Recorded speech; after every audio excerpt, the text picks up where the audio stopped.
okay, what the substance is made of, and why it behaves in the way it specifically does during a chemical reaction. All right.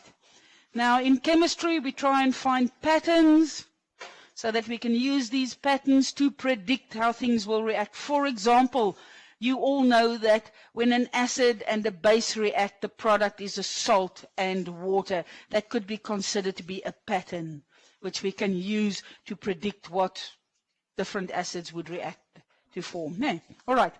So, they say we can ask useful questions like, how can we obtain useful materials from the earth, and how can we make new substances? Now, people, for example, the plastics industry is a rapidly growing industry.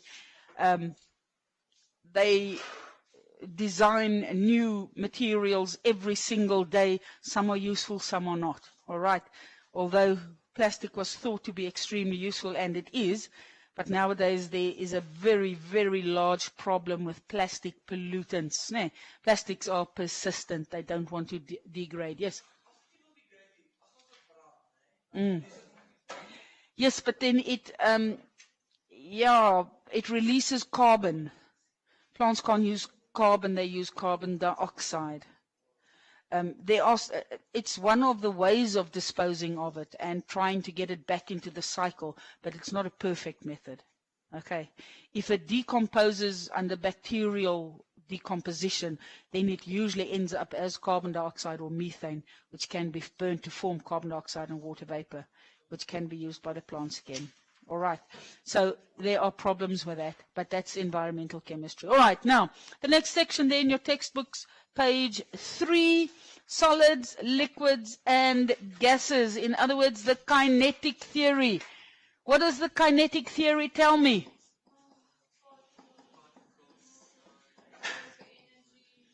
Yes, particles. Matter consists of particles.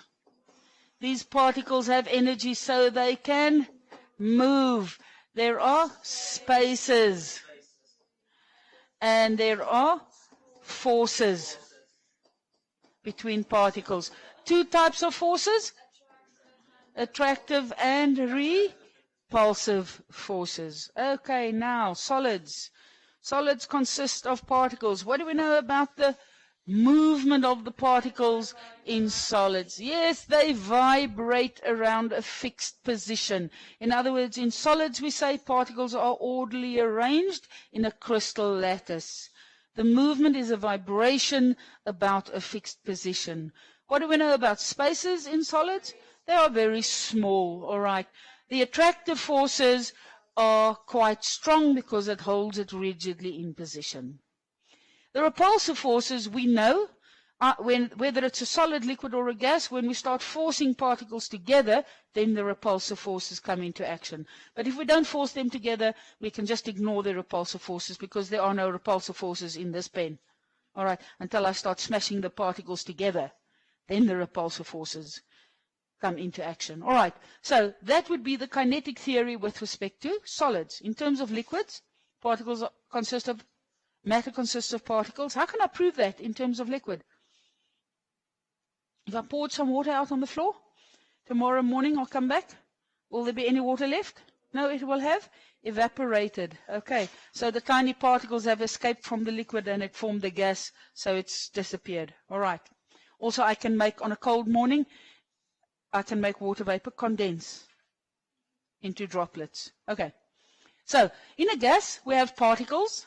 The particles can move. What do we know about the movement in gases? We call the movement diffusion. So the movement of liquid and gas particles, we refer to it as diffusion. Technically, solid particles can also diffuse, but it is so slow and so little over such a long period of time that we ignore it. Okay, we just completely ignore it. So diffusion, if I'm referring to particles moved by diffusion, I'm talking about a liquid or a gas. Okay. So they move, they can move freely. Definition of diffusion is spontaneous movement of particles. Okay, so what do we know about the spaces in a liquid? Can I compress a liquid? No. Can't compress a liquid. Can I pour water in a bottle and compress it? No. Yes. Okay, so the spaces are fairly small. We say bigger than in a solid, but smaller than in a gas. Attractive forces in liquids are slightly weaker than in solids, because in the liquid state, it has partially overcome the attractive forces holding them in a fixed position. Yeah.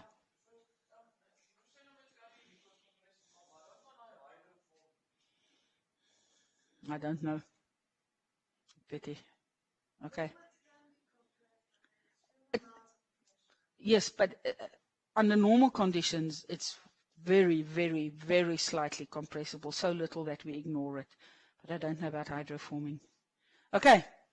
People, then, once again, the repulsive forces play a role when we start forcing them together. Okay. When we look at a gas, gases consist of particles. I know that because if I have a smelly gas on this side of the room, within a few moments on the other side of the room, you can also smell it. How did it happen? Well, the particles would have had to move. So the particles went into your nose, dissolved there in the moisture on the nerve endings, okay, and we can smell the smell. So gases consist of particles. These particles move by means of diffusion, and I'll have a look at diffusion just after this. There are spaces between gas particles. What do we know about the spaces between gas particles? Small or big? Very large, because gases just tend to spread. So if I have a bicycle pump and I pulled some air into the pump and I closed the front, I could squash the gas. All right. So we say gases have fairly large spaces. The attractive forces in gases have been overcome completely. So the attractive forces are so weak, we say there aren't any. Nothing holds the gas particles together. Because if I open up a cylinder of gas, it spreads.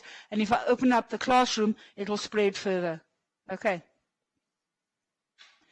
So the attractive forces in gases are very weak, so weak that we say they are non-existent. And then repulsive forces, once again, when I start forcing particles together. Okay. In your textbooks, there they have a look, page 4 and page 5, at the kinetic theory for solids, liquids, and gases. Then they have a heading there, Brownian movement.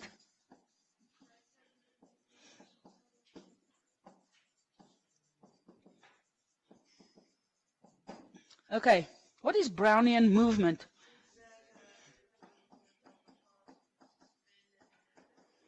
All right, Brownian movement, die rympie, zigzag, erratic movement of solid particles suspended in a liquid or gas.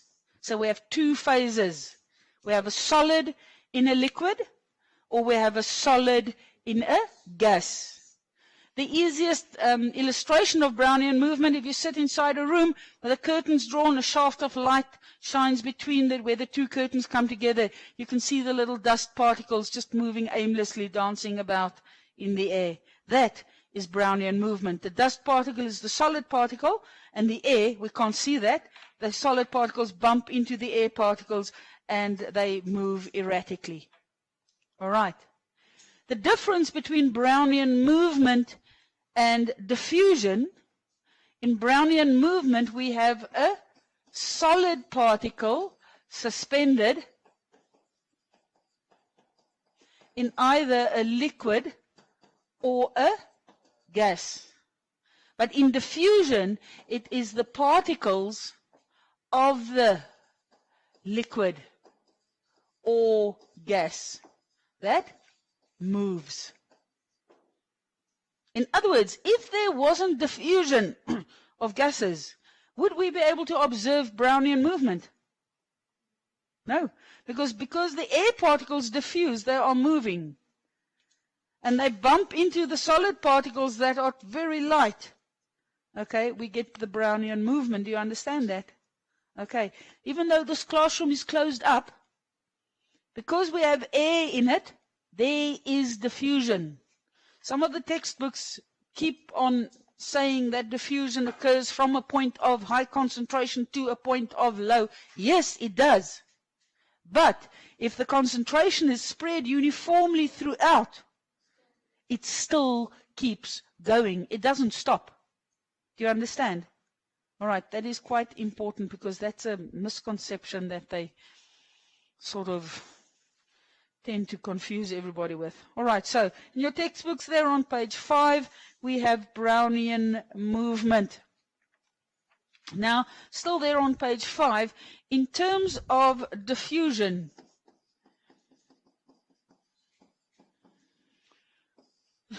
one very well-known experiment, we take a horizontal tube. On the one end of the tube, we put in HCl, and on the other end, maybe I should have done it the other way around. Maybe I should have done some acid, HCl, and over here we have NH3. Okay. They put 2 cotton wools soaked with each of the solutions simultaneously into this tube. Now what happens is when hydrochloric acid and ammonia meet, it forms ammonium chloride. And this stuff is white, smoky. It looks like smoke. All right. It's actually tiny solid particles that are formed. Okay, ammonium chloride. Now, if diffusion of the different gases occurred at the same rate, we would expect them to meet somewhere in the middle. But this doesn't happen. Where does it meet?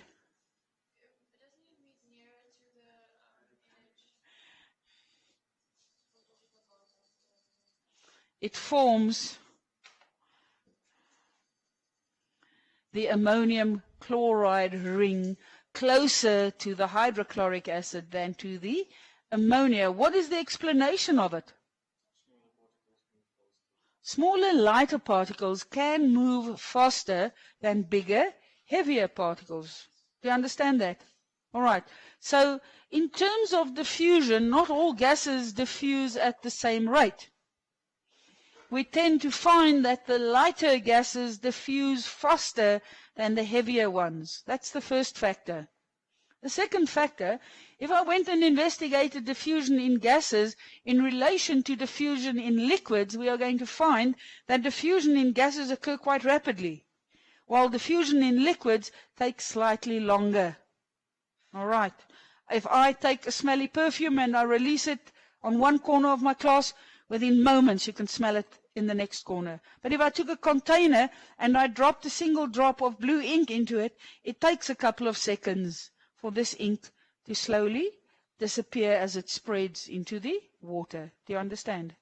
So, the second factor then that influences the rate of diffusion is the phase. Gases diffuse faster than liquids. Why?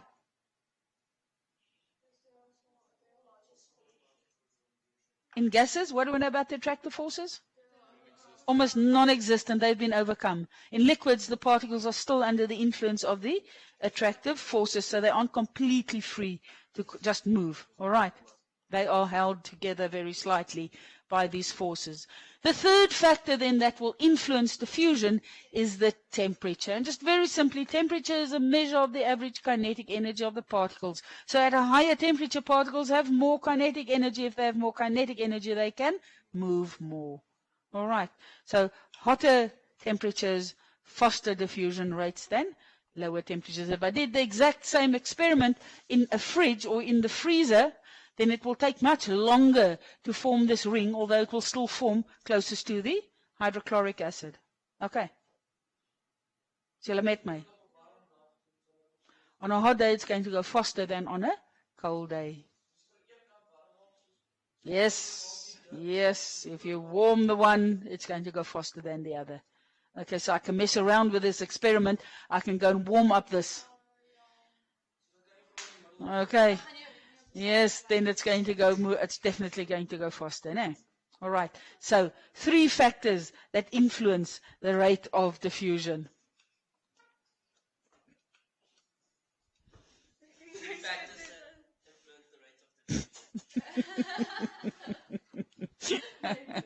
Okay, Joshua. All right. That is there in your books on page 5. Now, the next section, this chapter is so 'n bietjie los en vas. Okay. This next section, the heading is making useful substances, and it sort of goes about how do we separate things from each other. If I have a bag of sugar and some other kid has been messing around with it and mixed it up with some sand, how can I separate the sand and the sugar? I would put everything in water. The sand's not going to dissolve. The sugar will dissolve. I can filter it. I'll be left with the sand, and then I can evaporate off the water. Okay, so a lot of these things are just common sense. If I have iron filings distributed among salt grains, how will I get the iron filings out? I will use a magnet, because one of the components is magnet. Yes, because you don't get the filings off the magnet. Okay, so this is what this next section is about. Yeah. Okay, sugar and salt. For example, I could use petrol. Both sugar is molecular, okay, because it's covalent bonds between the carbons and the hydrogens and the oxygens. And salt is ionic because it's a metal bonded onto a non-metal. We'll come to the bonding in the next section. Now, in general, there is a rule that says like dissolves like. Water is the exception because it's a polar molecule, so it tends to dissolve both. But petrol, for example, is a molecular liquid. So sugar will dissolve in petrol, but salt won't. So I could shake it up in some petrol. I can filter off the salt, and then we can wash the sugar from the petrol with water. The petrol and the water won't mix, so I shake it up. The sugar will dissolve in the water because it's more soluble in the water than in the petrol. And by doing that, you can you can wash the petrol and to remove the sugar. So it's not impossible, but you need to know certain things to do that. But that is what they do when they go and start working with these funny things. All right, so in your books there on page 6, separating mixtures, they say mixtures of solids and liquids like seawater, we can evaporate off the water, we'll be left with the salts. Mixtures of 2 or more solids, such as the ore in the extraction of metals. Now, we haven't done that chapter yet. You only do that in grade 12. But the first one of the first crude steps is to remove all the impurities from the ore. We don't want all the rocks and sand. We specifically want the ore. So there are specific ways. They use specific solvents that they know will dissolve certain things. All right, like the sugar and the petrol. Then mixtures of 2 or more liquids. How would I separate them from each other? Yeah, petrol and alcohol. They have different boiling points, so I can do a distillation of the liquids. If they don't mix, water and oil, I can decant. I can just run the one off from the other. You get a special decanter that opens on the bottom, so you run the more dense liquid out first. And you can close the tap and you're left with a less dense liquid in the container, or you can just pour it off. Okay. So that is just basically what they refer to. 2 or more gases. Well, gases can also be done by distillation. They're going to have a look at mixtures of solids and liquids.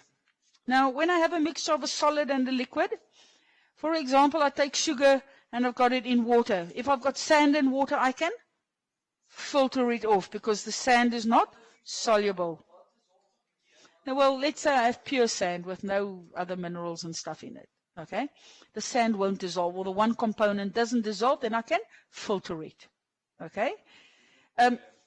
Yes, you can also leave it to settle. The heavier particles go down, and you can decant some of it. That would also work. If I have a substance that dissolves in the liquid, like sugar that dissolves in the water, well, if I wanted the water afterwards as well, then I would have to do a distillation because the water will boil off and I'll be left with the sugar. But if I don't need the water, I can just evaporate off the water and sugar crystals will be formed. Okay.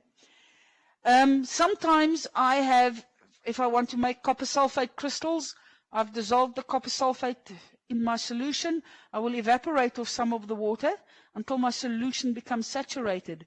And then I will leave it to stand and it will form crystals in that solution. And then I can just pour off the liquid and I will be left with pure crystals. They talk about the process of crystallization. Okay. We use crystallization to make salt in Walvis Bay. We have these dams of seawater that have been pumped into big pools, all right, and sunlight evaporates the water. And as the water evaporates, the least soluble salt in the water crystallizes first. So then they can pump it to a next dam, and that one evaporates more water, and then the next soluble one will crystallize, and in that way we can remove the salt.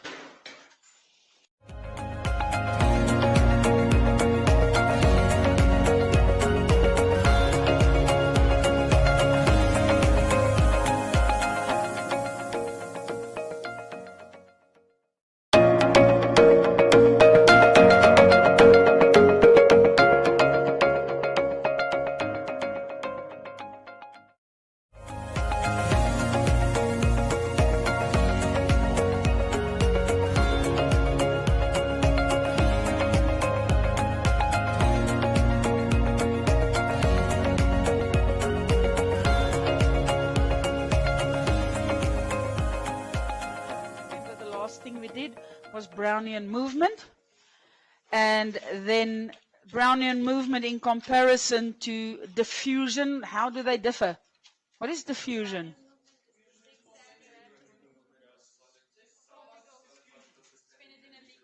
Yes, Brownian movement is a solid particle, very tiny solid particles that don't just fall down to the ground, because they are so tiny and so light they get bumped around by the air particles or the liquid particles. Yes, then you can see the little dust particles floating around. That is Brownian movement. So it's a solid particle that is suspended in either a liquid or a gas. While diffusion is just very simply the spontaneous movement of particles. If there was no diffusion, we would not see any Brownian movement. Because as a result of the random movement, for example, of the gas particles, they bump into the dust particles. We can't see the gas particles, but we can see the dust particles when light reflects off them. Okay. So they are connected, but it's not the same thing. We get Brownian movement because of diffusion. Okay. You can compare Brownian movement to, for example, if I put a balloon into the air and I say to you, keep it up in the air for this period. You will smack it upwards and it will come down, and you will smack it upwards and it's going to float. Okay, that would represent Brownian movement. You would be the gas particles, the balloon would be the solid particle. Okay. The next section then, there on page 6, refers to making useful substances. And over here it's about how to separate different things from each other. I think we just started with this. Sometimes it's easy to separate things. If I've got large enough pieces, if I must separate sand from bricks, what will I do? I'll throw it through a filter with small enough spaces for the sand to fall through and the bricks to be left behind. Or even more, on a more basic level, I can physically pick up the bricks and pack them one side, and I will be left with sand and bricks. But sometimes it's not as simple as that. If I go and have a mixture of sand, of sugar, sugar and sand. Now I can go and sit physically and pick them out. It's just going to take very, very long, but it's not impossible. But there's an easier way. I can put the sand and sugar mixture into water, because the sugar will dissolve in the water, but the sand won't, and I can filter it off, and I'll have sugar water. I can evaporate off the water, and I'll have my sugar again. Well, pepper will float on water. It's not soluble, salt is. So it's easy if the one part is soluble and the other part is insoluble. Because then you can dissolve it in a solvent, and the insoluble part you filter it out. And then you evaporate off the solvent. But what happens if I have sugar and salt? No.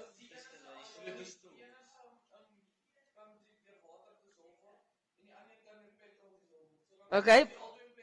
Yes. Yes. Okay, people. There's a rule. It's a very basic general rule in chemistry. And the rule simply says like dissolves like. In other words, if I have a molecular liquid, it tends to be able to dissolve molecular solids. If I have an ionic liquid, it tends to be able to dissolve ionic substances. But we've got water in between. Now, water is molecular, but water is a very special molecular substance. Why? The molecule is polar. It's got a slight positive and a slight negative side, which means that water can sometimes dissolve ionic substances. So if I have sugar and salt, I can shake it up in water, but I'm going to get sugary, salty water. I won't be able to separate it. He says we use petrol. Why? Because petrol is molecular. It's got a low melting and boiling point. No? It evaporates fairly easy. It's molecular. So you can shake up the sugar and the salt in some petrol. Which part is going to dissolve, sugar or salt? The sugar will dissolve. Okay? Then I can filter off the salt. Now I must get the sugar out of the petrol. Now one way is to evaporate off the petrol, but in actual fact what happens is it'll contaminate the sugar. But what you can go and do is, water does not dissolve in petrol. So what they're going to do is they wash the petrol. They add water to the petrol with the sugar in it, and they shake it up. The sugar is more soluble in the water, so it's going to dissolve in the water, and they can, yes, into the water, and then they can decant the petrol from the water. You must be careful to wash out all the sugar, because the moment the sugar gets into the system, because of the heating and the burning of the fuel, the sugar, when it burns, it forms sticky, tarry, black carbon. If you've washed it properly, yes, you can. But you would maybe have to wash it a second and a third time. You understand? Yeah. So that it is usable, but it's not impossible. Okay, it's not desirable. Because the organic substances, the petrols, you mustn't swallow them. Okay? They can give you a chemical pneumonia. That's one of that. That's why when kids swallow furniture oil, it's so dangerous. They can get a chemical pneumonia, and the chemical pneumonia. That's even worse because there's acid in it, yes. And there's acid in the batteries that can affect the different parts of your colon. Yeah. Mm? No, that's crazy. No, not good. I don't know, but it's not good at all. That's rubbish. Yeah, he's not drinking it. Yeah, for sure, that's rubbish.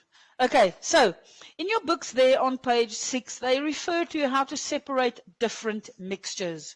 The first paragraph they have there right at the bottom of the page, mixtures of solids and liquids. It's easy if the solid is insoluble in the liquid, then we filter it off. If they are both, if the solid is soluble in the liquid, well, then we must get a way of removing it from that liquid, either washing with water or evaporating off the liquid, leaving you the solid behind. If it was sugar and water, I can evaporate off the water, and I'll be left with my sugar. Okay, so that is there on page 7.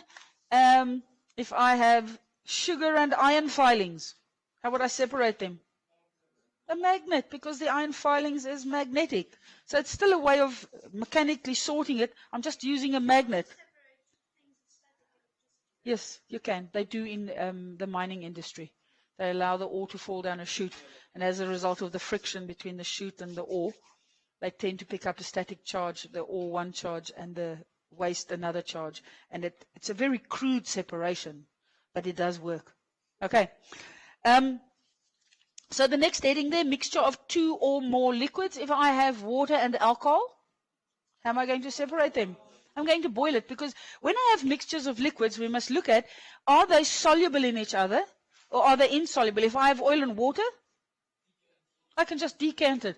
I can get a separating funnel, and I will add the liquid into it. Where did this come from? Separating funnel is a long funnel like that, and it's usually got a little tap there. So if I have got water, there's my water, and I've got oil, there's my oil. What is going to happen if I open up the tap? Well, the water will run out until the level drops, goes down, down, down, down, down, last of it, and so the level of the oil will come down. Then we will stop. You follow? So we can decant it. You can roughly do it by pouring it off, or you can use what is known as a separating funnel. The problem comes in when I have something like alcohol and water. Alcohol dissolves in water. Now I can't decant it, so what must I do? And then? Yes, you must distill it. Okay? Can you remember, I think from grade 8 somewhere, you had an apparatus that looked something like this. Yes, the so-called Libby Condenser, and then around it is a glass tube with 2 openings. There's the one opening, okay. So over here we will have our flask with the stuff that we are boiling off. So how does the Libby condenser work? The vapor is going to go into that inner tube. We will circulate cold water around the system, and the vapor is going to be cooled down with the cold water, and it will form drops that you can catch up in a container. We call this distillation. It's very important that the cold water goes in on the bottom opening and the hot water comes out on the top opening, because it's got to do with the efficiency of the heat exchange process. If I put cold water in here and my hot vapor is coming in here, they would stay in contact as such with each other, and the efficiency of the exchange process won't be very good. But if I have fresh cold water circulating up from the bottom, and I've got the hot stuff from the top, so it's in contact with new cold water all the time, and the heat exchange process is more efficient. All right, that is why we connect the tap onto the lower opening for the casing around the inner tube. Yes. Yes, it will be conduction. Okay, through the glass to the water. Okay, yeah?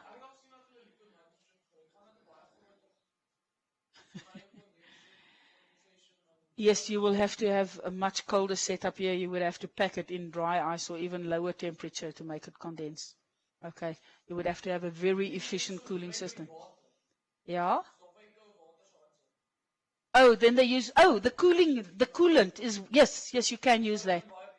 Yes, it's just, it's not sensible to use liquid nitrogen because it's expensive.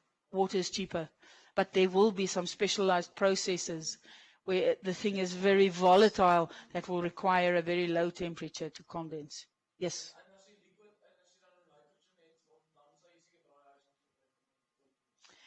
Yes, or they will catch it up in a pressurized container and tap it off as it drips out. Do you understand? Some other system like that. But technically, you can have any liquid circulating through it. The reason why we, in general, for most of the processes, use water is it's cheap and it's freely available. Okay? And it's not poisonous, where liquid nitrogen becomes complicated when you start working with it, because at the very low temperatures, the apparatus becomes brittle and it can complicate things, but it's not impossible to use liquid nitrogen. Okay. So mixtures of 2 or more liquids. If you go halfway down that paragraph, there's a word fractional distillation. Now, fractional distillation is done, for example, if I have a container with many different liquids in it. There's the one liquid, there's the other liquid, there's another liquid, and there's another liquid in it. I've got different liquids with different boiling points. All right? What we then go and do is you can go and choose to start off, let's say the first one boils off at, let's say it boils off at 40 degrees. You can go and heat the system. You'll have your thermometer in here. monitoring it at 40 degrees, and then you can tap it down via your Libby condenser. Okay? And then once you've tapped off all that liquid, then the next liquid, let's say its boiling point is 60 degrees. Then you can go and tap off the next one, and the next one, and the next one. But it will be a very long process. They usually tap off the first crude one, and then from there, they will take those two liquids, and they will do them separately. Okay? This is not very efficient. What they can rather go and do is, instead of connecting the Libby condenser like that, they connect a very long column onto the system. I'll come back to the diagram. It's slightly different from that. Okay? And what they go and do is, they will go and heat up everything. High temperature. Everything becomes a gas. And what will happen is the gases will rise up. We call this the fractioning column. But as they rise up, they will start to cool. And if they become cool enough, what's going to happen to the gas? It's going to condense. But we find that it does it on its own accord. Those were the lowest boiling points. In other words, those that become gases the easiest. They rise up to the top, and they condense at the top. And then the one with the next higher boiling point will come down on the next level, because it condenses at a certain height in that column. And they tap it off from there. They've got, it's a system of pans in this chimney with gaps in between. So some of the liquid can drop back. And then it just falls back at heat, and it goes back up again. All right. So then we talk about a fractional distillation. And this they do with crude oil. All right. Now, when we do organic chemistry next year, I've just started with the grade 12s, and they've just done the fractional distillation of crude oil. Okay. Then I'll come back to the fractional distillation. Yes. But maybe the ones at the top drops, and then it drops into the... It doesn't matter. It just vaporizes, and it'll go back up again. Top, Yes, it's not a perfect separation. There will be some cross-contamination, but they will take each of the separate fractions and do a separate distillation to purify to the level that they want. Because sometimes it doesn't matter if there's a little bit of the one mixed with the other. For example, with petrol, they fraction off different groups. The first one is methane, ethane, propane, that they fill gas cylinders with. The next fractions that come off is petrol, between 5 and 10 carbons in a chain. And then the next fraction is diesel, between 8 and 50. It's a range. You can go and purify it further. It just becomes more expensive. Okay. So that would be fractional distillation. Now, in your textbook is the next question that you asked over there. If you look at figure 1.12, sometimes I have two liquids with a fairly close boiling point. Then they go and connect something called a reflux condenser. We will have our container, and to this container, they connect up a long column, all right, that is filled with, well, you can call it marbles if you like, but little glass balls or beads, all right? And what happens is that, and then down here at the bottom, they will connect the Libby condenser. Have they got it on the top part? Right at the top, yes, for the vapor. Sorry, I mixed up. Okay, down there. So right at the top somewhere, they will connect it onto a Libby condenser there with the glass tube around it. Okay, there. So here the drops will come out into a container. Now, why do they have this reflux condenser?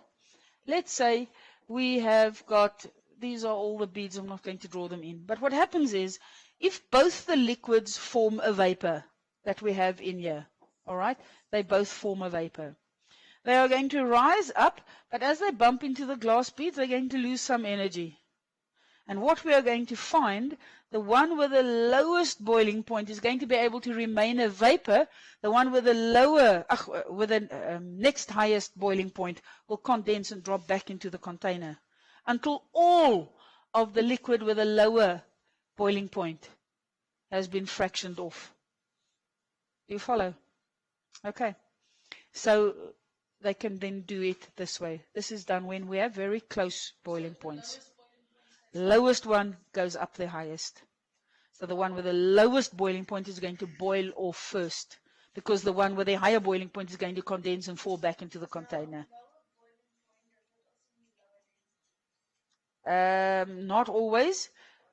Different gases have different densities.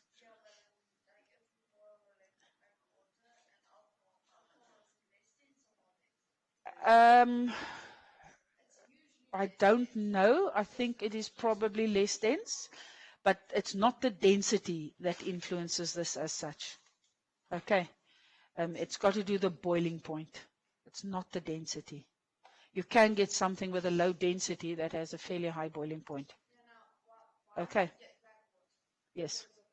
Yes. Yes.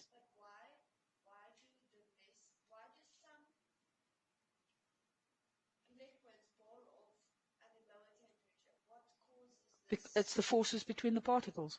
If I look at alcohol and water, alcohol is molecular, weak forces between the particles. Yes, to a certain extent, but it's not the density that affects distillation. Not at all. Okay. The least dense one will go to the top, but it also happens to be the one with the lowest boiling point during that process. Okay, because what happens is the bigger the molecule, the boiling point will also increase. So bigger, heavier molecules have higher boiling points than smaller, lighter molecules. In general, there are always exceptions. So density does play a role. Yes, but you mustn't look at it in terms of density because it's going to confuse you. Okay, it's boiling point. All right. Okay, yeah. Yes. They will have a thermometer in the system, and they can monitor the temperature. If over here, for example, they will be able to monitor the temperature. Alcohol boils at 80-something degrees. Water goes to 90 or 100, depending on air pressure. Okay. But they will monitor it. There will always be some cross-contamination. For example, when they distill alcohol to make brandies and whiskies, they sometimes refer to triple distilled. Why is it triple distilled? To remove the water. Because alcohol likes water. It's hygroscopic. So some water always goes. That's why you only get a 40% whiskey.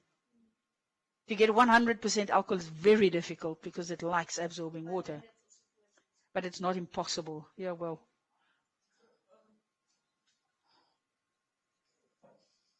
Okay, let's go on. All right. So there on page 9, there is using melting and boiling points data to tell us how pure a substance is. The next thing, if you have, yeah. Yes. Yes. You can. But usually when you want to distill it, you want both. For some other reason. Do you understand? Yes. The alcohol will burn. Yes. Normally you're trying to get the alcohol. Okay. But it's not impossible. You can burn the alcohol off. Okay. Using melting and boiling points, people from grade 8, what do we know about pure substances? Yes, pure substances have fixed melting and boiling points. Also, while something is melting or boiling, what happens to the temperature? It remains constant. When there's a phase change, temperature is constant. Okay? And in other words, if I'm boiling off one fraction, the temperature is going to remain constant, let's say at 80 while the alcohol. And when all the alcohol is gone, the temperature will rise to 100 where the water starts boiling off. And it will stay there. And if I have a different liquid that has a higher boiling point, it will, after all the water has been boiled off, it will go on to the next level. Okay. The next section in your textbooks, they're on page 10. How do we figure out if something is pure or impure? Well, there are various ways of doing it. A pure substance, we've just said, will melt and boil at a fixed, constant temperature. What would an impure substance do? This is old work. Yes, it'll melt and boil over a range of temperatures. In terms of the graph, if I have a graph that looks something like that, all right, then I will know, okay, this upper point, is that going to be melting or boiling? It's going to be boiling. And the lower point would be melting. The lower temperature is always the melting, and the higher one is always the boiling. Okay? The moment that you have got impurities, various things happen. In the first place, the melting point goes lower and the boiling point goes higher, and we don't have a fixed, constant melting or boiling point. It doesn't remain constant if you've got impurities in the liquid as such. Okay, so we will in the first place find that these two parts would go lower and higher, and in general we will get a curve that tries to do something like that or have a different shape. There is not a fixed melting and boiling point. All right.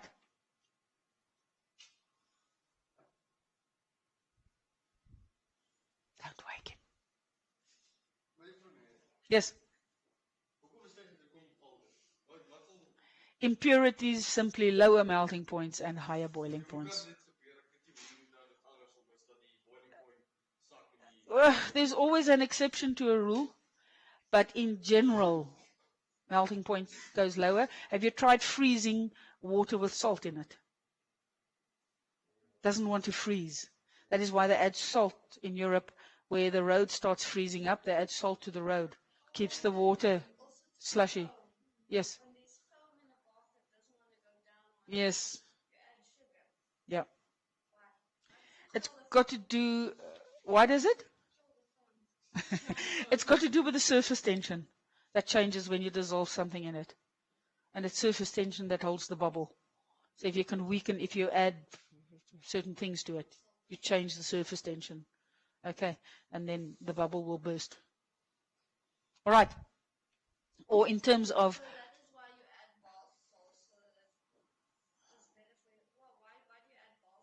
it softens the water. We have hard water areas. So it helps to remove some of the insoluble salts so the water becomes softer. That's why it feels nice and soft on your skin. And soapy like almost. No. Okay.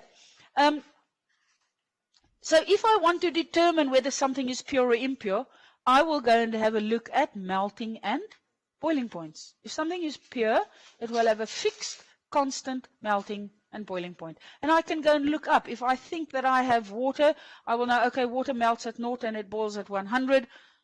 If I test the liquid that I've got, an unknown one melting and boiling point, I've probably got water. Alcohol freezes at a much lower temperature and it boils at something like about 80 degrees. The different alcohols will be slightly different. But we can test melting and boiling point in the first place to see whether the thing we have is pure. Because it is pure, we will have a fixed melting and a fixed boiling point. And also then it will have a constant melting and boiling point. So you can check it on the table to confirm what you have.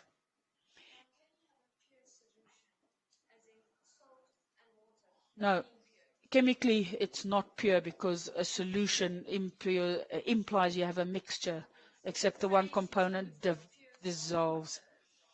Pure water, yes. No. Pure salt water, that is colloquial language. Okay. Yeah, it means you've only got salt and water, but in chemically it's not pure, it's impure. Okay. All right. Now, we are going to have a look at something called chromatography in the next section. Now, chromatography is a way of separating different substances because they have got different solubilities. And with chromatography, it's actually very nice and visual because we can separate the colors in ink. Because different colors of ink, it's different compounds, they will have different solubilities. Okay? And on the chromatogram, now this is a very simple one, it's just filter paper. And what you're going to do is, you're going to draw a line in pencil on that filter paper, just very close to the bottom. And on each one, you can put a singular little spot of the ink. And we've tested different colors. I can't remember what color they were. Over here. We had purple and pink and green and black. This one was black ink. And that one was green ink. Okay, what can you tell me about the black ink and the green ink from this chromatogram? Yes? Yes, and what do you know, can you notice about the two blues? Yes? But they're at the same level.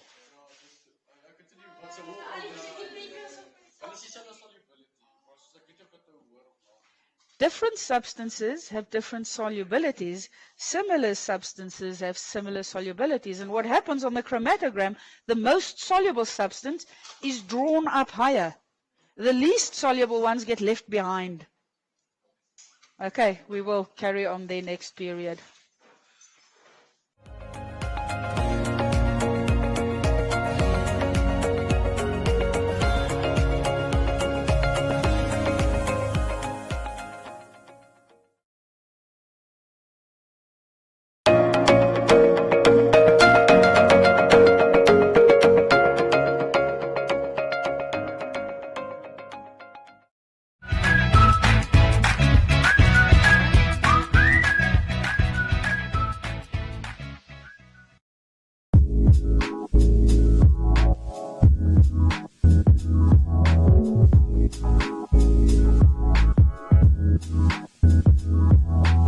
Beautiful souls, this is Nikita Winkler and I am here to share easy tools for stretching that you can do just about anywhere. This is a demonstration, so what's most important is that you take the time that your body needs in each position to release its tension. Let's get started. In this session, we will be massaging the feet using a tennis ball or anything alike. You can do this sitting or standing.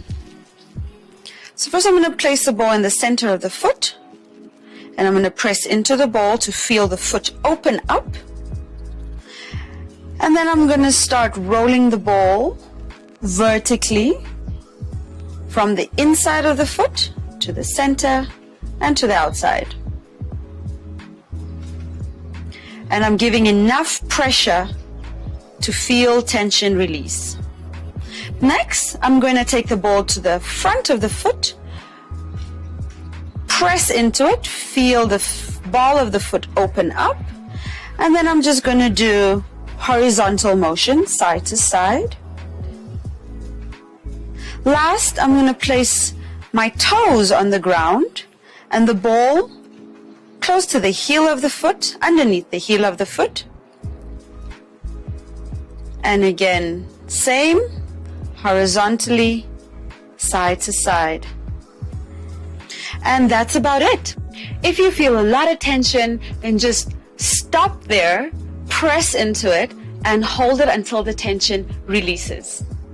The benefits of this foot massage is that the body is covered in connective tissue, which starts in the feet. So by releasing tension in your feet, you're actually releasing tension in the rest of the body.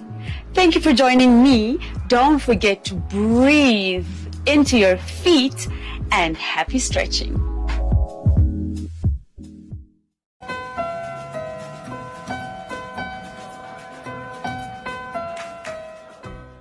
Dink jy sy het nog steeds abandonment issues?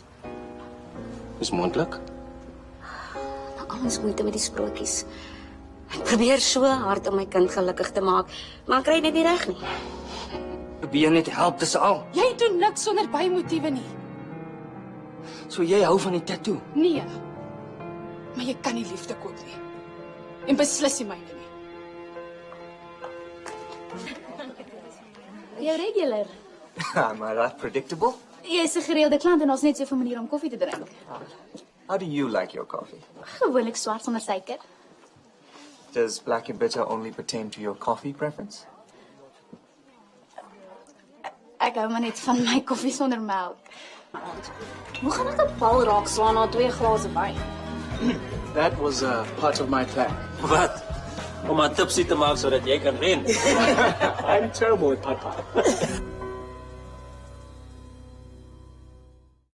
Akili, akili, akili, akili. Will you wash your hands with me? I want to wash my hands with you. Come on, I will show you what to do. Wash your hands in clean water. Wash your hands, wet them with the water. Wash your hands, now add some soap. Scrub your hands in the soap and water. Scrub above and below between the fingers too. Scrub under your nails and scrub-a-dub-a-doo. Rinse your hands in water. Rinse them clean, rinse away the soap. Dry your hands and go. Akili, why do we wash our hands? To wash away the germs. Akili, what are germs? They're like tiny little bugs on your hands and they can make you sick. But I don't see any germs on my hand. That's because they're so tiny that you can't even see them. Oh wow! I want to wash the germs away. Will you wash your hands with me, Akili? Of course!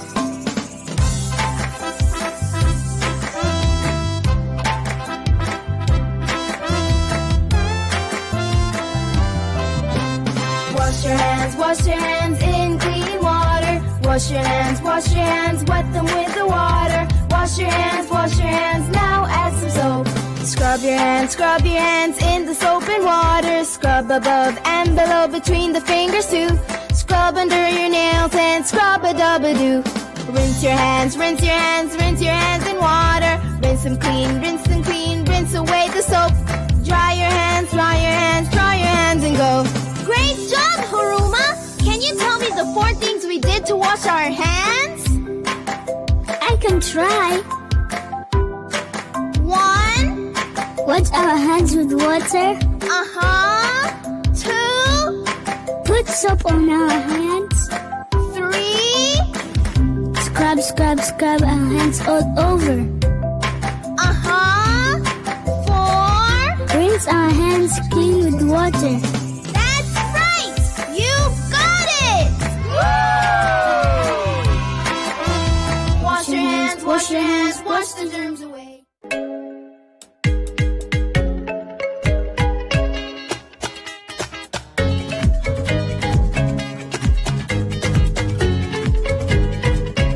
We hear of a health innovation in Côte d'Ivoire that allows people to carry their personal and medical data on them in the form of jewelry. Do I actually have to come for every single antenatal clinic? Because those things are tiring. Thereafter, we have the answers to the 5 frequently asked questions on maternal health on our weekly segment 5 Under 5. We also find out what exactly goes on in an intensive care unit and the crushing stress that comes with it.